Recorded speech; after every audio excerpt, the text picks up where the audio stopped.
இன்னைக்கு அதிகமாக மக்கள் பாதிக்கப்படக்கூடிய இன்னொரு விஷயம், that is kidney disease.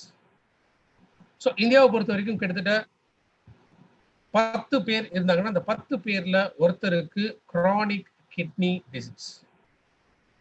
So chronic அப்படிங்கிறது லைஃப் லாங் இருக்கக்கூடிய ப்ராப்ளம். ஸோ கிட்னி சம்பந்தப்பட்ட ஏதோ ஒரு பிரச்சனைகள் அவங்களுக்கு ஏற்படலாம். கிட்டத்தட்ட 5 லட்சம் மக்கள் அவங்களுக்கு ஒன்று லைஃப் லாங் டயாலிசிஸ் பண்ண வேண்டிய சூழ்நிலைக்குள்ள தள்ளப்படுறாங்க, இல்லைன்னா கிட்னி டிரான்ஸ்பிளான்டேஷன் செய்ய வேண்டிய ஒரு சூழ்நிலைக்குள்ள அவங்க ஆரோக்கியம் மாறுது. All India institute of medical sciences அதில் இருக்கக்கூடிய doctor Sanjay K Agarwal, professor and head of nephrology. So இவர் சொல்லக்கூடிய ஒரு கருத்து தான். ஸோ அதிக மக்கள் இந்தியாவில் வந்து இந்த கிட்னி டிசீஸ்னால பாதிக்கப்படுறாங்க. ஏன்னா லைஃப் ஸ்டைல் இதுவும் கிட்னி டிசீஸ்க்கு ஒரு முக்கியமான ஒரு காரணம். நேஷனல் கிட்னி ஃபவுண்டேஷன் 1 லட்சம் மக்கள் இருந்தாங்கன்னா அதுல கிட்டத்தட்ட 100 பேருக்கு கிட்னி டிசீஸ் இருக்குங்கிறதையுமே அவங்களோட ஒரு ரிப்போர்ட்ல அறிக்கை விட்டுருக்காங்க. பெரும்பாலும் இந்த கிட்னி டிசீஸ் இருக்கிறது அப்படிங்கிறது நம்ம நிறைய பேருக்கு நம்மளால நார்மலா உணர முடியாது. பிகாஸ் ஒன்ஸ் இந்த எக்ஸ்ட்ரீம் ஸ்டேஜ் போகும்போது தான் நமக்கு கிட்னியில் ஏதோ ஒரு பாதிப்பு இருக்கு அப்படிங்கிறது தெரிய ஆரம்பிக்கும். முக்கியமா டயாலிசிஸ், ஏன்னா கிட்னியோட வேலை என்ன, சுத்திகரிப்பு. ஸோ கிட்னி என்ன பண்ணுறது, நம்ம உடம்புக்கு தேவைப்படக்கூடிய முக்கியமான இந்த சால்ட் இதெல்லாமே வந்து யூரின்ல லாஸ் ஆகாம பாடிக்குள்ள திரும்ப ரீஅப்சார்ப்ஷன் பண்ணிட்டு, ஸோ வேஸ்ட் கழிவுகள் இதெல்லாமே யூரின் ஃபார்ம்ல உடம்பு விட்டு வெளியில தள்ள ஆரம்பிக்கும். அப்போ ஒன்ஸ் இந்த கிட்னி டீடாக்சிஃபை பண்றதுக்கு ஒரு முக்கியமான ஒரு உறுப்பு அப்படின்னு சொல்லும்போது, எப்படி டீடாக்சிஃபை பண்ண முடியல, கிட்னி ஃபங்க்ஷன்ஸ் வந்து பாதிக்க ஆரம்பிக்கும் போது உடம்புல இருந்து நச்சு பொருட்கள் வெளியேறாது. அப்ப திரும்ப உடம்புக்குள்ளே இந்த நச்சு பொருட்கள் அதிகமாக தங்க ஆரம்பிக்கணும்னாலுமே கிட்னி பாதிப்புனாலையும் நிறைய உடம்புல நோய்கள் ஏற்படலாம். கிட்னிஸ் அப்படிங்கிறது 2 கிட்னி இருக்கு ஒவ்வொருத்தரோட உடம்புல. பீன் ஷேப் அப்படின்னு சொல்லும். ஸோ இது முக்கியமாக ஹார்மோன்ஸ்லேருந்து கழிவுகள்லேருந்து இதெல்லாமே ரெகுலேட் பண்ணக்கூடிய முக்கியமான ஆர்கன் நம்ம உடம்புல. ஸோ ஒவ்வொருத்தருக்கும் ஒரு பேர் ஆஃப் கிட்னிஸ் அப்படின்னு சொல்லும். ரைட்ல ஒன்று, லெஃப்ட்ல ஒன்றுன்னு சொல்லி 2 பக்கமும் இந்த கிட்னி அமைஞ்சிருக்கு. ஸோ கிட்னி எங்க இருக்கு அப்படின்னா அப்டமன், அதாவது வயிறுக்கு பின் பக்கம் ஸ்பைனல் கார்டுக்கு 2 பக்கத்துல இந்த கிட்னிஸ் வந்து அமைஞ்சிருக்கு. நிறைய பேர் நினைப்பாங்க கிட்னி அப்படி ஃப்ரண்ட் சைட்ல இருக்குன்னு. ஆக்சுவலா கிட்னி வந்து பின்பக்கம் இருக்கு. சம்டைம்ஸ் கிட்னி ப்ராப்ளம் இருந்துச்சுன்னா அதுல இருந்து வரக்கூடிய பெயின் நிறைய பேர் மிஸ் அண்டர்ஸ்டுட் பண்ணுவாங்க. என்ன அப்படின்னா ஸ்பைன்ல, அதாவது முதுகு வலி அப்படின்னு நினைப்பாங்க. அது ஈவன் கிட்னிஸ்ல இருக்கக்கூடிய ப்ராப்ளமா கூட இருக்கலாம். ஸோ ஆல்மோஸ்ட் ஒரு கிட்னி பார்த்தீங்கன்னா 4 to 5 இன்ச்சஸ் அதோட லென்த் இருக்கு. ஆர் நம்ம ஃபிஸ்ட், அதாவது ஒரு கைப்பிடி அளவு இருக்கக்கூடியதான் கிட்னியோட சைஸ். ஸோ கிட்னியோட ஃபங்க்ஷன்ஸ் ரொம்ப ரொம்ப இம்பார்ட்டன்ட். நம்ம உடம்புலேருந்து நச்சு பொருள்கள், கழிவுகள் இதெல்லாம் வெளியேற்றுவதற்காக. அதே போல கிட்னியோட பேசிக் செல்ஸ், அதுக்கு பேர் தான் நெஃப்ரான்ஸ். ஸோ கிட்னியோட ஃபங்க்ஷன்ஸ் இது எல்லாமே நெஃப்ரான்ஸ், கிட்னி செல்ஸ், இந்த நெஃப்ரான்ஸோட ஆக்டிவிட்டிஸை பேஸ் பண்ணி இருக்கக்கூடியது. ஸோ கிட்னியில் இருக்கக்கூடிய முக்கியமான ஃபங்க்ஷன்ஸ்.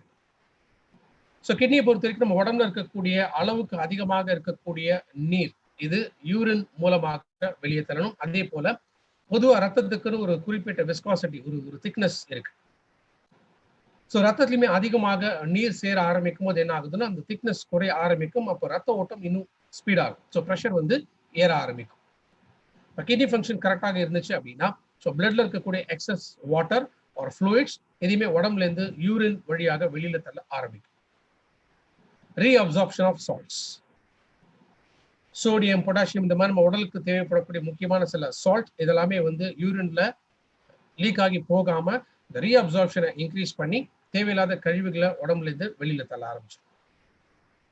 ஆல்மோஸ்ட் 70% ஆஃப் த பாடி அப்படிங்கிறது முழுக்க முழுக்க ஃப்ளூயிட்ஸ்னால ஆனது. ஸோ அந்த ஃப்ளூயிடோட பேலன்ஸ் இது கரெக்டாக இருந்துச்சுனாலே நம்மளுடைய பாடி மெட்டபாலிசம் ஹெல்த்தியாக இருக்கும். ஹார்மோன்ஸ் இம்பேலன்ஸ் ஏற்படாமல் தடுக்கக்கூடியது. ஸோ பிளட் ப்ரெஷர் லெவல்ஸை எப்போதுமே நார்மல் லெவல்ஸை மெயின்டைன் பண்ண முடியும்.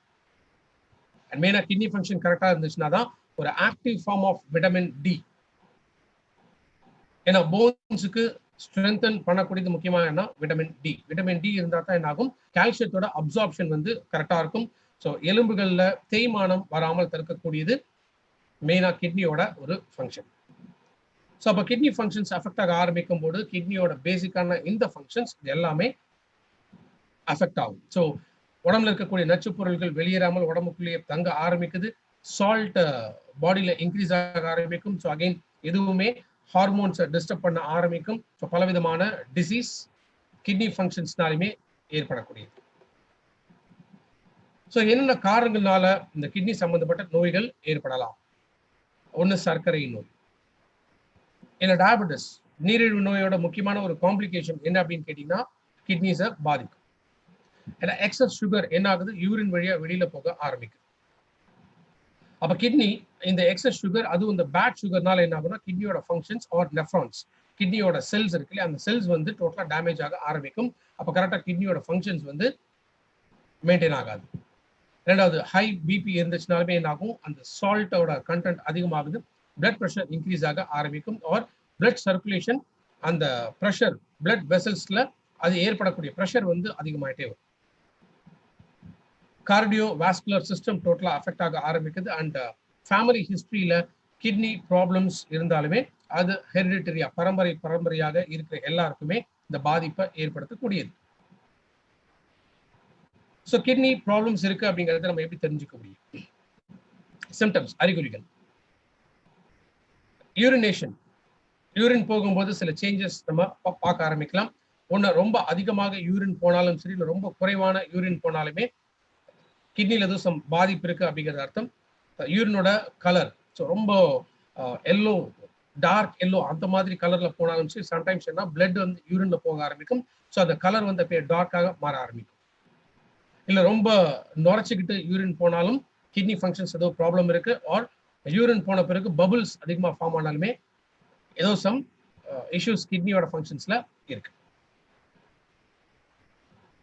பொதுவா வீக்கம், கால் பகுதியில ஏற்படக்கூடிய வீக்கம், ஆங்கிள்ஸ்ல, கைகள்ல, முகம் உப்பி போறது, இது எல்லாத்துக்குமே என்ன காரணம்னா உடம்புல இருக்கக்கூடிய அந்த கெட்ட நீர் வெளியில போகாம திரும்ப பாடிக்குள்ளே அக்யூமுலேட் ஆக ஆரம்பிக்கும். ஸோ இதோட ரிசல்ட்ஸ் எல்லாமே என்ன காமிக்குது, முகத்துல காமிக்கும், கையில காமிக்கும். ஸோ கையில திடீர்னு பார்த்து ரொம்ப வீக்கம், நார்மலா இருக்கிறத விட வீக்கம் வந்து அதிகமாக இருக்கிறத பார்க்கணும். அடிக்கடி சோர்வு தன்மை இல்ல மயக்கம் ஏற்படுறதுக்கு காரணம் அதிக நச்சுப் பொருட்கள் உடம்புக்குள்ள சேர ஆரம்பிக்கிறதுனால. நுரையீரலுக்குள்ளயுமே இந்த கெட்ட நீர் சேர ஆரம்பிக்கும் போது மூச்சு திணறல் அப்படிங்கிறதும் ஏற்படும். அதிகமாக மூச்சு வாங்க ஆரம்பிச்சாலுமே கிட்னில ஏதோ சம் காம்ப்ளிகேஷன்ஸ் இருக்கு அப்படிங்கிறாங்க. இச்சிங், அரிப்பு. பொதுவாக ஏன்னா காலில் கெட்ட நீர் அதிகமாக சேர ஆரம்பிக்கும் பொழுது அரிப்பும், ஏன்னா ஸ்கின்ல தான் முதல்ல ரியாக்ட் ஆக ஆரம்பிக்குது, ஸ்கின் வழியாகவும் இந்த டாக்ஸின்ஸ் வெளியில வர ஆரம்பிக்கணும். ஸோ அப்போ தொடர்ந்து வந்து கை கால்களில் இந்த அரிப்புத்தன்மை நிறைய இருக்கும். இந்த அலர்ஜி மாதிரி ஃபார்ம் ஆகிறதுக்கும் கிட்னி டிசார்டர்ஸ் ஒரு முக்கியமான ஒரு காரணம். டோட்டலா பசி இருக்காது, சாப்பிட்டாலுமே வந்து வயிறு ரொம்ப புரட்டுற மாதிரி ஒரு ஃபீல் இருக்கும். உணவு எடுத்துட்டு வந்தாலே அந்த ஸ்மெல் இருந்தாலே இந்த ஸ்மெல் வந்து அப்படியே வயிறு புரட்டுற மாதிரி ஒரு ஃபீல் ஏற்படலாம். ஸோ இதெல்லாம் சில காமன் சிம்டம்ஸ் கிட்னி டிசீஸ் இருக்கு அப்படிங்கிறதுக்காக. இன்னைக்கு நம்ம பார்க்கக்கூடிய கண்டிஷன், அதாவது இந்த ப்ராடக்ட் பொறுத்த வரைக்கும் ஆயுஷாந்தியோட இந்த ப்ராடக்ட் முக்கியமாக 3 கண்டிஷன்ஸ்க்காக தான் நம்ம ப்ரொமோட் பண்றோம். ஒன்று, சிஸ்ட்.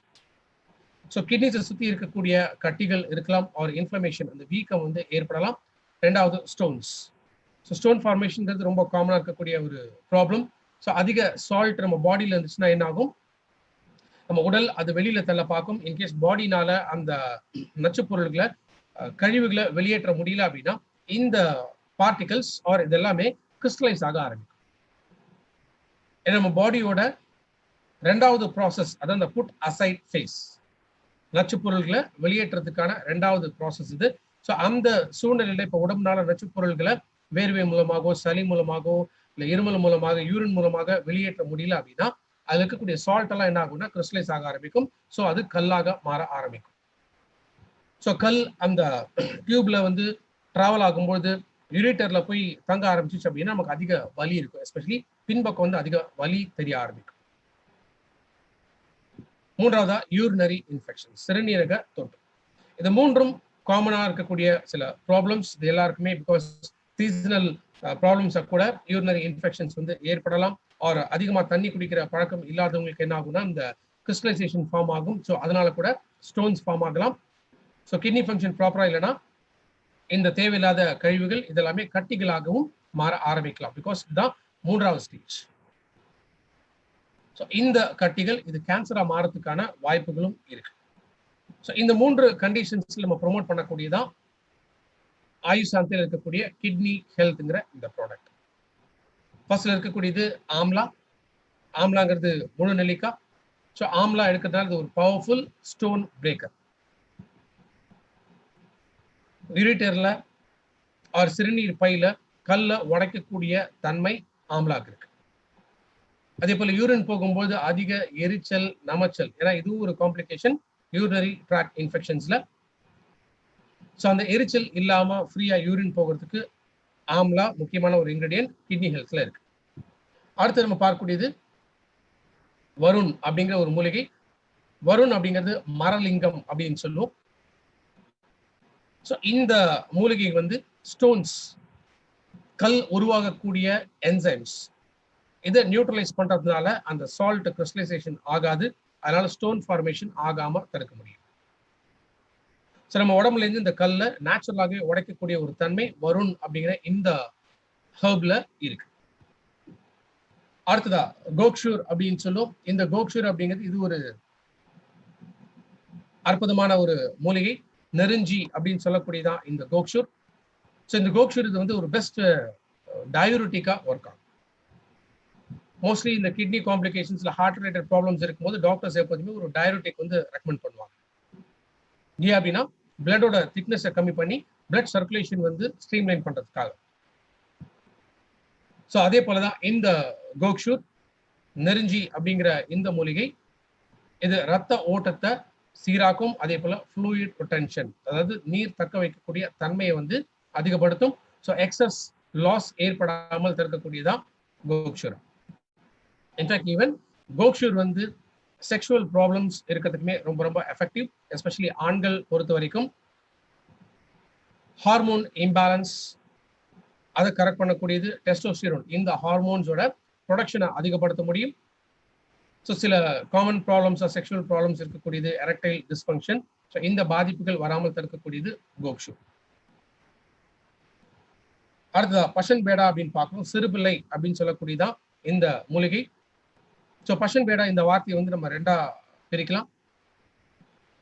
பஷன் அப்படின்னா கல், பேடா அப்படின்னா உடைக்கக்கூடியது. ஸோ பஷன் பேடா அப்படிங்கிற இந்த மூலிகை இது கல்ல உடைக்கக்கூடிய தன்மை இருக்கு. ஸோ ஆயுர்வேதா பொறுத்த வரைக்கும் நேச்சுரலாகவே சிறுநீரகத்தில் இருக்கக்கூடிய கல் உடைக்கிறதுக்காக இந்த மூலிகையை வந்து பயன்படுத்திட்டு வராங்க. And urinary bladder related complications வராமல் தடுக்கக்கூடியதும் பஷன் பேடா. அடுத்ததா கிலாய் அப்படின்னு சொல்லுவோம். இந்த கிலாய் அப்படிங்கிறது இதுவும் முக்கியமான ஒரு மூலிகை. சீந்தில் அப்படின்னு சொல்லக்கூடியதான் இந்த கிலாய். குரானிக்கா நம்ம உடம்புல ஏற்படக்கூடிய நிறைய டிசீசஸ் வராம ப்ரொடெக்ட் பண்ணக்கூடியது கிலாய். சீந்தில் கொடி அப்படிங்கிறதா இந்த கிலாய். ஸோ இது நேச்சுரலாகவே செல்களை ரெஜுவினேட் பண்ணக்கூடிய, தட் இஸ் ஒரு குறிப்பிட்ட நாட்கள் வரைக்கும் நம்ம செல்கள் உயிரோட இருக்கும் அப்படின்னு சொல்லியிருந்தேன். ஸோ அந்த செல்களை திரும்ப புதுப்பிக்கக்கூடிய தன்மை அதில் இருக்கு. அதே போல ஹீலிங் ப்ராசஸ், உடம்புல ஏதோ ஒரு பாதிப்பு இருக்கு, அடிபட்டு இருந்தா கூட அதுலேருந்து வேகமாக ஆற்றக்கூடிய தன்மையை கொடுக்கக்கூடியது, நோய் எதிர்ப்பு சக்தியும் அதிகப்படுத்தக்கூடியது. பூமி ஆம்லா, ஸோ இதுவும் நெல்லியில ஒரு வகை. இதை பொறுத்த வரைக்கும் இதுவுமே கல் உருவாகாமல், கல் உருவாகிறதுக்காக ஏற்படுத்தக்கூடிய என்சைம்ஸ், அந்த என்சைம்ஸை கண்ட்ரோல் ஆகும். ஸோ கிறிஸ்டல்ஸ், ஸோ அந்த சால்ட்டை இது கிறிஸ்டலா மாறுது அப்படின்னு சொன்ன இந்த கிறிஸ்டல்ஸோட அக்ரிகேஷன் இதை தடுக்கக்கூடியது. அதாவது இந்த கிறிஸ்டல்ஸ் ஒன்னா சேர்ந்து கல்லாக மாறதை தடுக்கக்கூடியது. ஆர் இதை எடுக்கும்போது பூமி ஆம்லா எடுக்கும்போது ஸோ எவ்வளவு பெரிய கல்லோட சைஸ் இருந்தாலுமே அதை பிரேக் பண்ணி ஈஸியா யூரின் வழியா வெளியில கொண்டு வந்து. அடுத்ததா ஸ்வெட் பர்பத்தி அப்படின்னு சொல்றோம். இது யூரின் போகும்போது அந்த அதிக எரிச்சல், வலி, நமச்சல் இல்லாமல் தடுக்கக்கூடியது. சிறுநீரக தொற்று ஏற்படாமல் தடுக்கக்கூடியது. சிறுநீரகத்துல இல்ல பிளாடர்ல இல்ல சிறுநீர் பையில கல் உருவாகாமல் தடுக்கக்கூடியது. இந்த கல் இருந்தாலுமே கல்லை உடைக்கக்கூடிய தன்மை இதுலயும் இருக்கு. ஸோ இரிட்டேஷன், இச்சிங் ஆர் சிறுநீரகத்துல யூரின் போற இடத்துல இருக்கக்கூடிய அந்த ஒரு பர்னிங் சென்சேஷன், ஸோ இதெல்லாமே கண்ட்ரோல் பண்ணக்கூடியது ஸ்வெட் பர்பத்தி. ஸோ இந்த 3 இண்டிகேஷன்ஸ், ஒன்று கட்டி, ரெண்டாவது சிறுநீரக தொற்று, மூன்றாவது கல். இந்த 3 இண்டிகேஷன்ஸ்க்காக மட்டும்தான் இந்த ஆயுசாந்தி கிட்னி ஹெல்த். ஆல்ரெடி டயாலிசிஸ்ல இருக்காங்க அப்படின்னா அவங்களுக்கு கிட்னி ஹெல்த் ரெக்கமெண்ட் பண்ணக்கூடாது. For that matter kidney problems இருக்கிறவங்களுக்கு எந்த சப்ளிமெண்ட்ஸுமே ரெக்கமெண்ட் பண்ணக்கூடாது. ஃபுட் பேச்சஸ் மட்டும்தான் அட்வைசபிள். ஸோ மெயின் இண்டிகேஷன்ஸா இந்த பர்பஸ்க்கு மட்டும்தான் ஆயுசாந்தி கிட்னி ஹெல்த் பயன்படுத்தலாம். இன்கேஸ் சில பேருக்கு யூரிக் ஆசிட் அதிகமாகிறதுனாலையும் என்ன ஆகும், கிட்னி டயாலிசிஸ் போகக்கூடிய கண்டிஷன் ஏற்படலாம். யூரியா கிரியாட்டின் லெவல்ஸ் இன்க்ரீஸ் ஆகும். ஸோ யூரியா கிரியாட்டின் நார்மலா எவ்வளோ இருக்கணும் அப்படின்னா 1.5 மேக்ஸிமம் இருக்கும். ஸோ லெஸ் தேன் 1.2 அப்படிங்கிறது டிசைரபிள். இதை தாண்டி அதிகமாகும் பொழுது இது யூரினரி ட்ராக்கை டோட்டலா பாதிக்க ஆரம்பிக்கும். ஸோ அந்த கண்டிஷன்ஸ்ல யூரிக் ஆசிட் குறைக்கிறதுக்காகவும் சரி, கிரியாட்டின் லெவல்ஸை குறைக்கிறதுக்காகவும் கிட்னி ஹெல்த் இந்த ப்ராடக்டை ரெக்கமெண்ட் பண்ணலாம். மற்றபடி ஒன்ஸ் டயாலிசிஸ்குள்ள போயிட்டாங்க அப்படின்னா ஸோ வேற ஆப்ஷன்ஸ் கிடையாது. ஆனால் டயாலிசிஸ் போகக்கூடிய கண்டிஷன்ஸ்ல இருக்கிறவங்களுக்கு நம்ம ரெக்கமெண்ட் பண்றதுனால டயாலிசிஸ் போகாமல் தடுக்க முடியும். கிட்னி ஹெல்த் இந்த ப்ராடக்ட் முக்கியமாக 18 வயசுக்கு மேலதான் ரெக்கமெண்ட் நம்ம பண்ணணும். பிரெக்னன்ட் லேடிஸ்க்கு கண்டிப்பாக பண்ணக்கூடாது. ஆர் டாக்டர்ஸோட அட்வைஸ் கேட்ட ஆயுஷாந்தியோட கிட்னி ஹெல்த் இந்த ப்ராடக்ட் ரெக்கமெண்ட் பண்ணலாம். ஸோ கிட்னி ஹெல்த் ஒரு கண்டெய்னர் 650 டிஸ்ட்ரிபியூட்டர் பிரைஸ், PV 21.67. ஒரு பேக்ல 60 கேப்சூல்ஸ் இருக்கு.